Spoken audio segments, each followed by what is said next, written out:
And one key decision that they made, which might really surprise you. Age 67, which is currently estimated at about 12 grand each a year. Can a couple retire early with £500,000 in their pensions and savings? Well, what if you thought you were all set for an early retirement only to discover that you're going to run out of money right in the middle of it? Well, meet Cora and Neil. They are two hard-working professionals planning their luxury dream retirement, aiming for £63,000 a year after tax. But as you're about to find out, folks, we had to hit them with the cold, hard truth that their numbers told a very different story. Will their dreams turn into a nightmare? Now, if you're in your 50s, if you're saving hard and you're dreaming of retirement, well, this story absolutely does matter. And in this video, you'll see how Cora and Neil went from facing a £140,000 retirement shortfall to a comfortable retirement plan that should easily cover the £63,000 that their anticipated lifestyle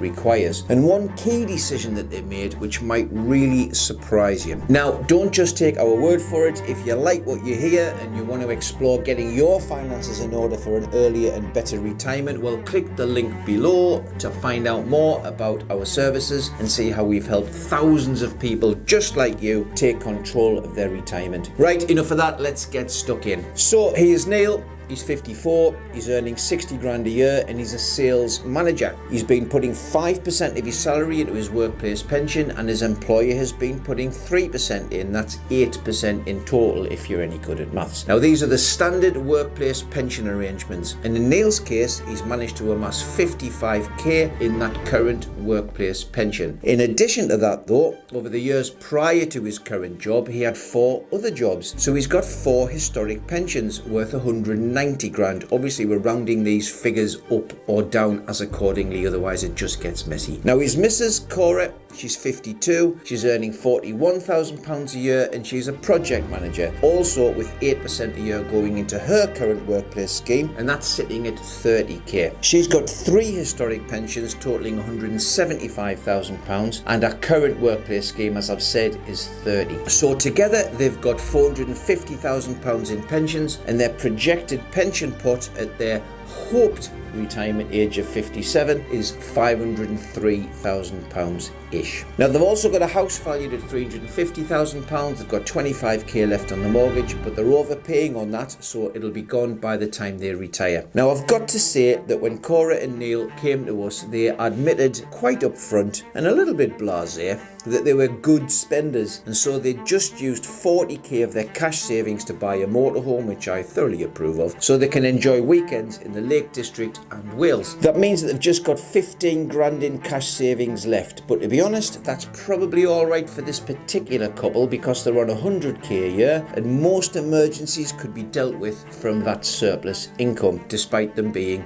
good spenders. It's probably also worth stating here that they did have a property plan, and it was pretty rigid. They wanted to keep their current house right the way through retirement and leave it for the kids and grandkids to enjoy. They've been in that house for a long time and they really, really love it. It's in a great location, it's got a massive garden, and they're very happy there. Now, if you haven't got a property plan, if you're not visualizing what you're going to do with your current house or any buy-to-lets that you've got or any holiday homes that you've got, you absolutely ought to have a plan. What are you prepared to do to achieve the retirement you want? That's what you need to get clear. So why not let me know what your property plan is in the comments below. They're often really useful and you can bounce some ideas around yourselves. Now, in terms of what retirement looked like, they've got big plans, this couple. They wanted £3,500 a month net, that's after tax, between them from age 57 to 75. And at that point, they were prepared to rein in their lifestyle a wee bit, and they set their income from 75 onwards at £2,500 a month in total. Now, if you haven't thought about how much you'll need in the more active years and how much you'd be prepared to reduce that by in later years, definitely think about it carefully, because it really does make a massive difference to how much you need in your pot at the point where you start your retirement journey. And by pot, I mean not just your pensions, but your savings, your property, anything else you want, all your assets. When we add in their state pensions at age 67, which is currently estimated at about 12 grand each a year, we've got a solid foundation to begin planning their retirement. Now, it is really important to point out a few assumptions that we are making in this plan. Let's get these out of the way. First, we assume an inflation rate of 2%, and that aligns with the government's long-term target. Second, we're talking about a 4% investment return. That's really a stress test that we do based on a medium risk portfolio because we expect to comfortably do 4% a year. Now, when we come to do your own modelling, we'll talk about the options and the assumptions, and we'll agree what you want to incorporate in there. And of course, we can play about with them up and down just to show you the impact that each makes, particularly the impact of better investment returns, which is really important to strive for. Now, here's the reality, very graphically, as you can see. With these plans, they will run out of savings by the time Neil hits 71. And by age 90, that's Neil being age 90, they'll have had to find an additional £139,000 from somewhere. Now, that meant no holiday and motorhome trips in their 70s, no financial peace of mind, or certainly less of those things. And now equity release could bridge that gap, but they didn't want to do that, so we needed to rethink. So we sat down with Neil and Cora to take a serious look at the retirement outlook for the couple. With just 3 years left in Neil's career, he and Cora were now actually aware they were on the brink of success or failure. I think a light bulb had kind of flipped on, and it was really a rude awakening. So one of the first strategies we explored was salary sacrifice. Now, it wasn't an easy topic for Neil or for Cora really, because as I've said, they admitted they were very good spenders, and hey, there's nothing wrong with that. You've just got to be aware what you spend today won't be there tomorrow. So giving up part of his monthly income was a tough concept to warm to, but still, the potential benefits were definitely worth talking about. And by salary sacrificing £10,000 a year, which is £833 a month from his gross salary, Neil could bring his taxable income just under the higher rate threshold, which in effect meant he was not paying higher rate tax anymore. That's good in the first place, I think. So of course that would reduce the tax he paid overall and increase the amount going into his pension. But what's also really interesting, and we've worked this out to prove it, is that whilst he would be sacrificing £833 a month of his salary, thanks to 40% tax relief and the fact that he won't pay national insurance contributions on the amount he sacrifices, before salary sacrifice, including his workplace pension contributions, his net salary would have been £3,245. But after salary sacrifice, it would be £2,969. He's getting £833 a month into his pension, but his salary into the bank is only reduced by £276 a month. Now that feels like really good tax planning to me, and it's actually excellent for higher rate taxpayers in particular. So we added this into his retirement forecast based on our assumptions, and it could boost his pension pot at age 57 by about 30 grand, bringing the total to 534 grand, nearly 534 grand anyway. Now that growth could extend his retirement income to last until age 73 instead of 71, so that's 2 extra years, and reduce his projected shortfall to 117 grand. It's coming down, and that's the right direction. But this strategy alone wouldn't secure the retirement they were aiming for. So Neil and Cora understood that if salary sacrifice was going to be part of the solution, it would need to work along with the strategies. So we kept going, looking for the right combination of steps, the right bits of the puzzle that could get them the outcome they wanted. Now, as part of their free review, we suggested that Neil and Cora reassess their pension investment strategy. Their current assumed return was 4%, reflecting a medium risk approach. We explored what targeting a slightly higher return of 5%, which is still within the medium risk category, but a little bit more risk exposure, what that could mean for their savings. And that extra 1% might sound small, but over time, compounding can make a big difference. So when we modelled this change, the results were promising again. Their retirement shortfall would shrink from £139,000, well, just a bit less, to £103,000, just a bit over. And the age their pension might run out would extend from 71 to 74, so we've got them another 3 years with that little tweak. Their pension pot at and during retirement would grow significantly, further closing the gap, because of course that 1% applies right the way through retirement,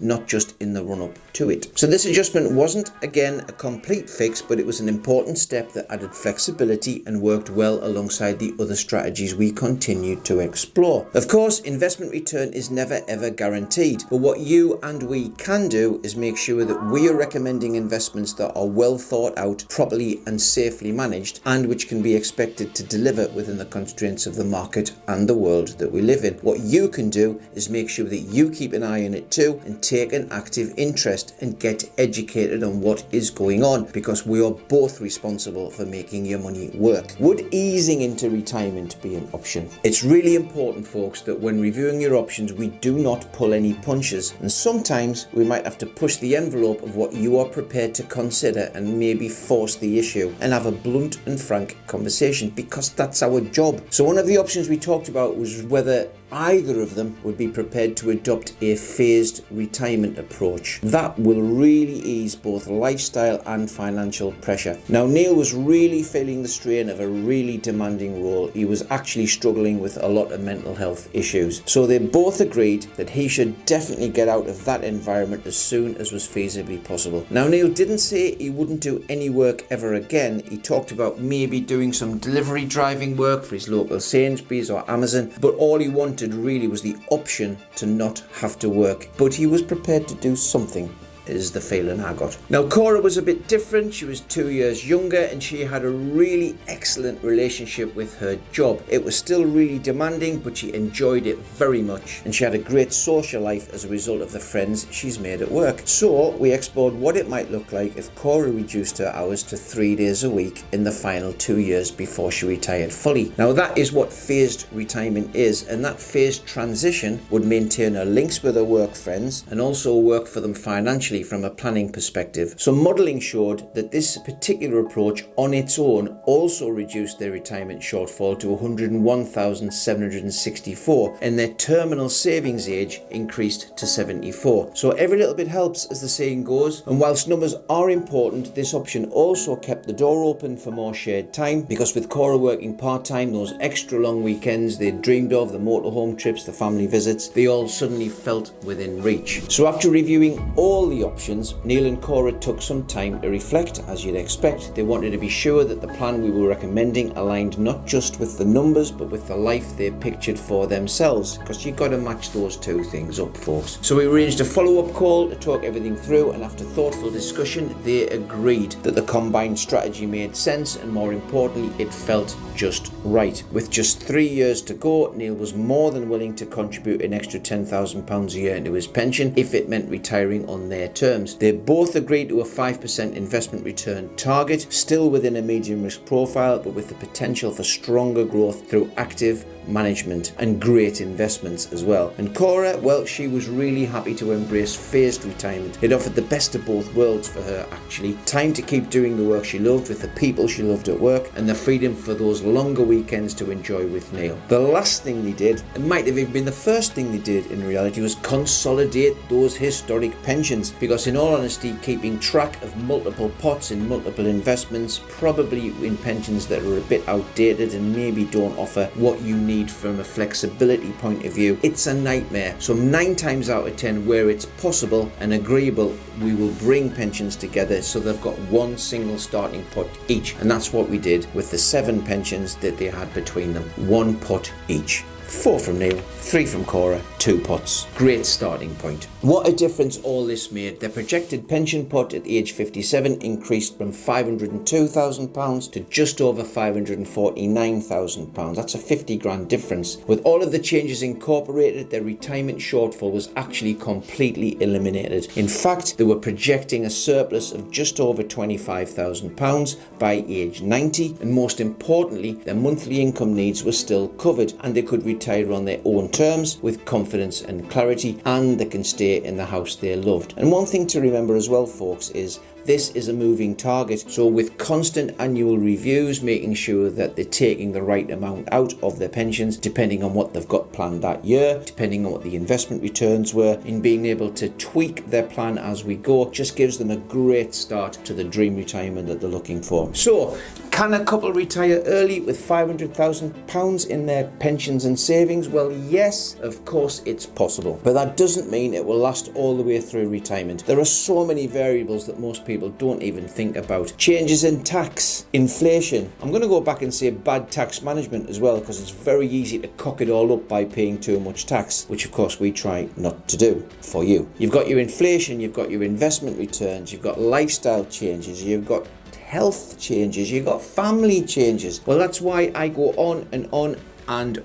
about the importance of proper financial planning, because seriously folks, this is where expert advice really can make a massive difference. You need a plan that's not just optimistic and hope for the best. It's got to be realistic, it's got to be flexible, and it's got to be grounded in fact and your actual goals, and it's got to be reviewed at least once a year, as I've said, to make sure it's still relevant and it's still accurate. Now for Cora and Neil, just over 500 grand alone wasn't enough to retire comfortably at 57 on what they came to us with originally. Left as it was, their pension pot would have run out completely by age 71, leaving them with a six-figure shortfall by their old age. But with the right strategy, some good thinking, some strategic thinking, they turned the tables. What's the point? Well, it's not about having a magic number, because nobody really knows what that magic number is, because there's a long time ahead of us. It's about understanding the numbers and how your money can and will support the life you want, and having a plan built to get you there. But here's the thing, getting retirement right isn't just about how much you've saved, it's also about where you save it. Pensions, ISAs, GIAs, cash, God forbid. The wrong choice could cost you tens of thousands over your lifetime. So in the next video, I'm going to break down the real differences between ISAs and pensions, and how choosing the wrong one could seriously damage your financial future. It's one of the most common mistakes I see. So click here, and I really look forward to seeing you all there.